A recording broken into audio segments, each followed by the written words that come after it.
Hi, I'm Kathleen, and I'm going to show you how to glue back in your Z-nut. As you can clearly see, the Z-nut is loose.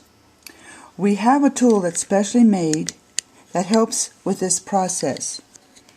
You want to screw this in to the Z-nut and hold it firmly but not real tight.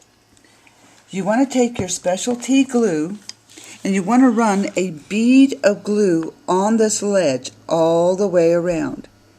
And you want to put a little extra so that when you do glue this, it comes up and fills in the gaps. You'll see where you have corners on your Z-nut and on your coil. You're going to pull the Z-nut up into that position to where it fits. Hold it there, and to speed up the drying, you can use the accelerator. Couple squirts do it. Continue to hold it for a few more seconds. Now, you can remove the tool,